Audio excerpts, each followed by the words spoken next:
Bonjour à tous et bienvenue sur une des premières vidéos de ma chaîne.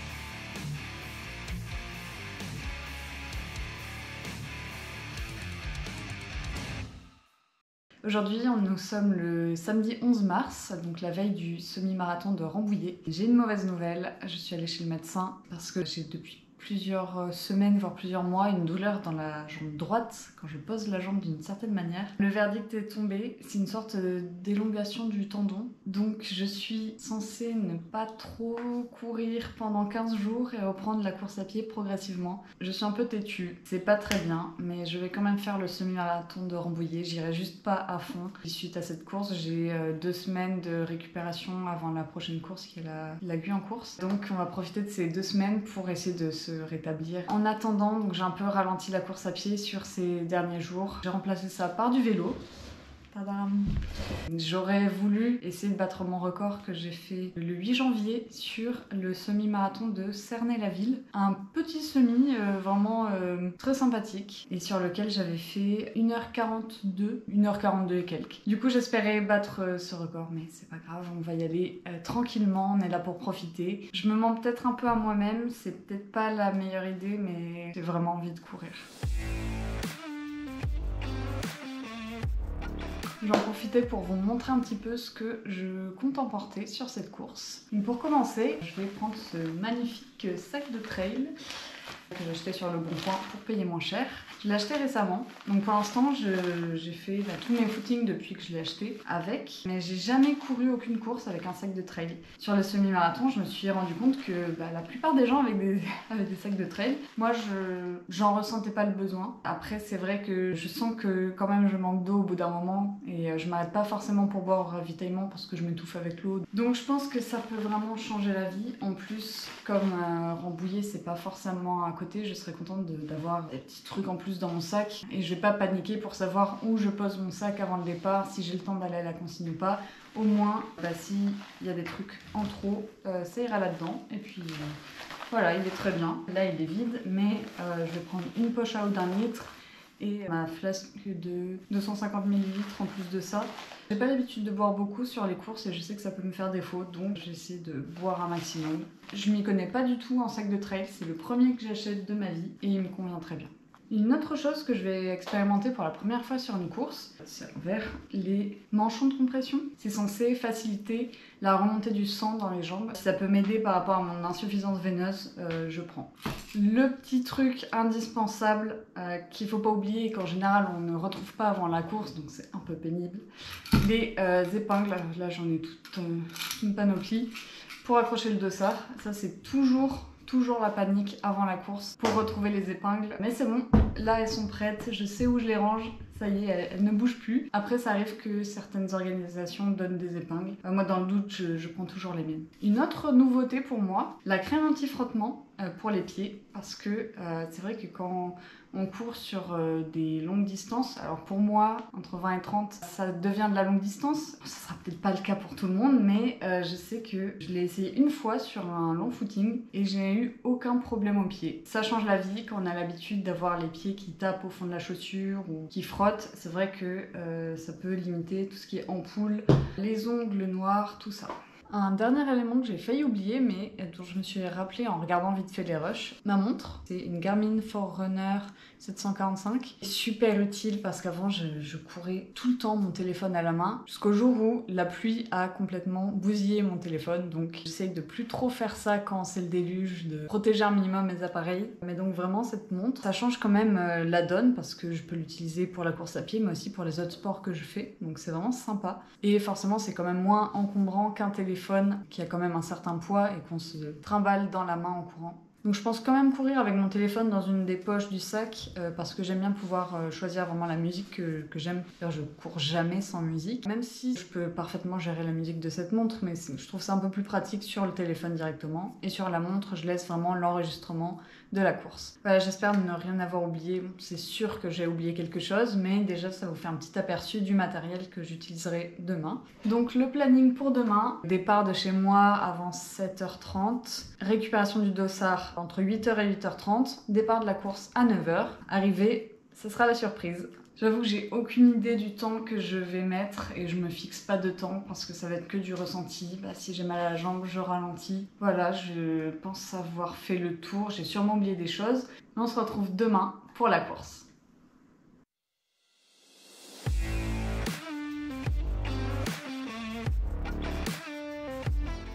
Ok, je viens d'arriver au centre commercial où on est censé se garer pour rejoindre le départ. Là, l'objectif c'est de trouver les toilettes, de récupérer mon dossard et puis de m'échauffer tranquillement sans trop me cramer. Je suis pas du tout habituée à filmer devant d'autres personnes. Il va falloir que je prenne sur moi et que je ne pense pas au regard des autres. Je suis surexcitée là, j'ai envie de sauter dans tous les sens.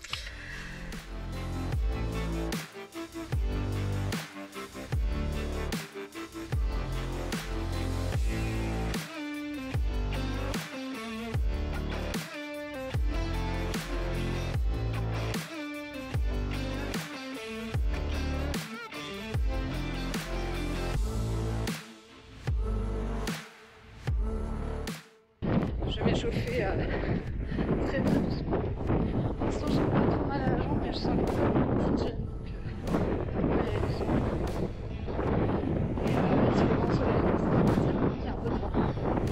L'organisation est plutôt sympa. Ça s'annonce très bien. J'attendrai qu'il n'y ait personne pour filmer parce que j'ai pas.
Les 2 km, j'ai passé à 5-11 en moyenne.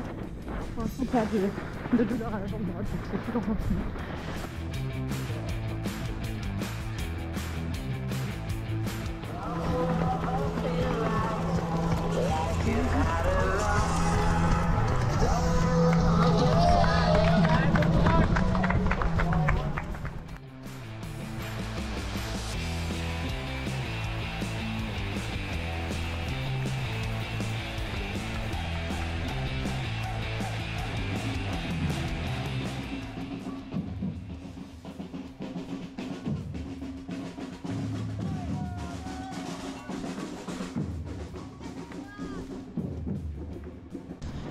Les 4 km, je suis à peu près à 5 minutes 5 du kilomètre.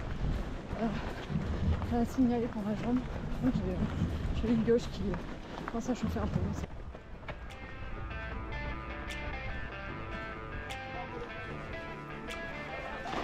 Allez, allez, allez,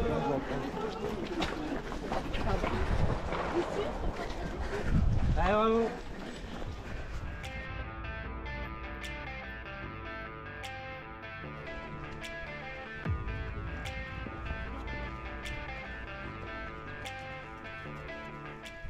Ok, kilomètre 6, 5 minutes 3 du kilomètre, tout va bien.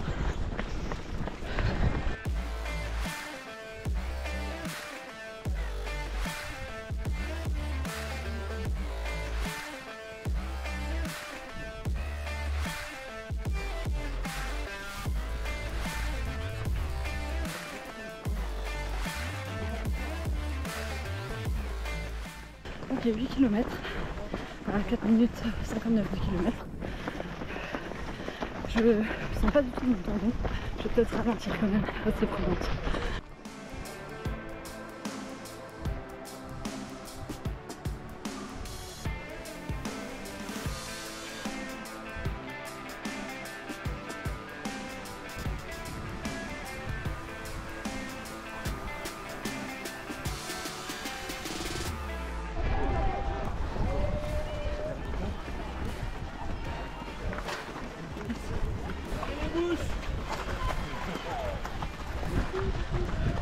Allez! Ok, 10 km. 5 minutes, 5 10 km. Passons tout va bien.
Je fais à peu près 16 km, 4,52 en moyenne. Je suis un peu emballée. Mais pour l'instant, ça va.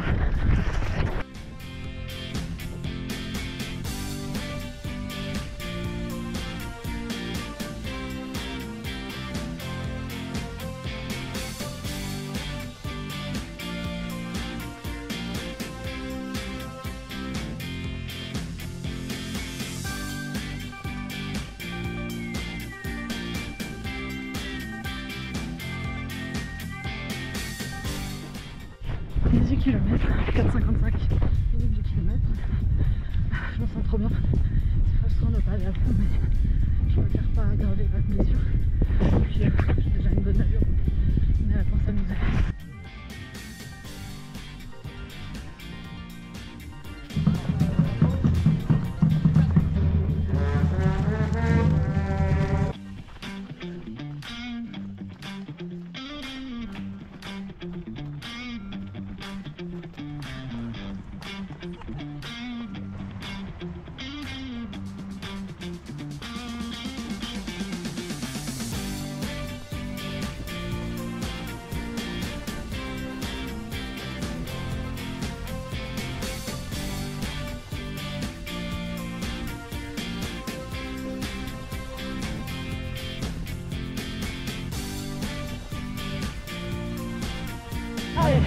Allez, allez, André.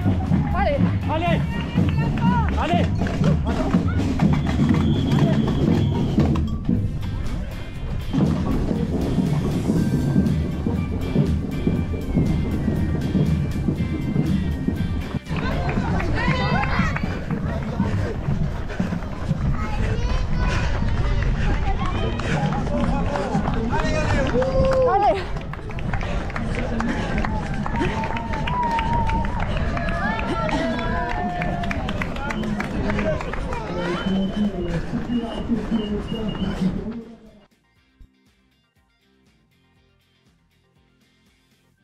Je suis super contente. La course est finie, j'ai fait 1h46 et 4 secondes, soit une moyenne de 4 minutes 59 du kilomètre. Bon, j'ai pas trop respecté mon engagement de pas aller trop vite, mais j'ai pris tellement de plaisir sur cette course. En fait, à chaque course que je fais, là depuis quelques années, je me dis que c'est la meilleure course de ma vie. Je m'amuse trop et chaque course est encore meilleure que la précédente. Mais franchement, je me suis tellement amusée et je l'ai pas vu passer. Honnêtement, c'est la première fois que je cours sans écouteurs depuis des années. parce que je cours toujours avec de la musique. Et là, je me suis rendu compte en arrivant que j'avais tout préparé. J'avais le téléphone pour la musique, la montre pour l'enregistrement. Mais oui, mais sans écouteurs, c'est compliqué, Nolwenn. J'ai essayé de me filmer tous les 2 km pour dire mon temps et mon allure. Régulièrement, je regardais ma montre et c'est l'heure. 2, 4, 6, 8, hop, ça déroule. C'est incroyable. Franchement, très très belle course. Une ambiance incroyable. C'est pas comme la... C'est vrai que la Paris-Versailles, c'était une très belle course, en 16 km avec des grosses montées. Mais il y avait un peu une ambiance où c'était embouteillé, les gens se gueulaient un peu dessus pour passer. Là, tout se déroulait, c'était parfait, une ambiance de fou. Des petites fanfares qui donnent le sourire. Ravitaillement au 5e, 10e, 15e kilomètre. Mais je me suis pas arrêtée parce que j'ai toujours un peu du mal à manger ou à boire comme ça au ravitaillement. Mais de toute façon, j'avais ma gourde, je m'étais préparé une flasque avec de l'eau, un peu de sel, un peu de sirop d'agave. Super bon d'ailleurs, j'avais peur que le goût soit un peu dégueu, mais non, nickel. Je me suis tellement amusée sur cette course. Il y avait vraiment des mini-montées, des mini-descentes, quasiment pas de dénivelé, ou alors je l'ai pas senti passer. Pas mal de béton, sinon quelques passages dans la forêt, donc c'était cool. Puis les gens prévenaient quand il y avait des racines, vraiment une super ambiance. J'ai adoré. J'avais peur de partir trop vite, mais au final, c'était parfait. J'ai accéléré, j'avoue que j'ai accéléré sur les derniers kilomètres, parce que je sentais que j'avais pas de douleur. Je me suis sentie beaucoup trop bien. 500 ou 600 mètres avant l'arrivée, il y a le gars devant moi qui me fait des signes en mode comme pour passer. Donc je lui dis non, je suis très bien à cette allure et tout. Puis il me dit allez, on y va, on fait les 500 derniers mètres, on y va à fond. Du coup je lui dis ouais, je suis quand même blessée, mais j'avoue que ça m'a bien tenté. On s'est motivé et vraiment le gars, mais on s'est encouragé et tout. Et là, on a fait un petit sprint final. Franchement, une pépite. Ça m'a vraiment motivée parce qu'à la base, je me suis dit non, faut pas que tu t'emballes, faut pas que tu sprintes à la fin. Franchement, je suis super contente de cette fin de course. Donc voilà, 1h46. Bon, je fais pas un podium, on n'était pas là pour le temps, mais ça fait quand même plaisir. Enfin, c'est très gênant de filmer quand il y a quelqu'un. Ça fait quand même plaisir de faire un temps comme ça, alors que j'y allais vraiment en mode sortie longue, pas de prise de tête. Je sais plus combien j'avais fait à mon premier semi-officiel, le semi-marathon de Nantes, mais la progression est quand même incroyable. Donc je suis vraiment très très contente de ma progression et très contente de cette course. Je me suis quand même écoutée. À un moment, j'ai cru sentir un peu mon autre tendon à gauche qui tirait un peu, donc je me suis dit là, tu te calmes un peu quand même. Et pareil, la cheville gauche qui a chauffé au début de la course, mais j'avais plus l'impression qu'elle était un peu raide ou crispée, donc je me suis pas emballée, sauf sur la fin, mais bon. Donc n'hésitez pas, si vous voulez retrouver les stats de la course, à me suivre sur Strava. N'hésitez pas à me suivre, à me laisser un petit commentaire pour m'encourager, me dire ce que vous en avez pensé. Il me tarde la prochaine course, il me tarde de partager ça avec vous. Prochaine course, la Guyancourt, en 10 km. Je crois qu'il y avait des belles montées, on va suivre ça ensemble. En tout cas, je vous remercie de m'avoir suivi jusque là. N'hésitez vraiment pas à partager cette vidéo si elle vous a plu. Et je vous dis à la prochaine.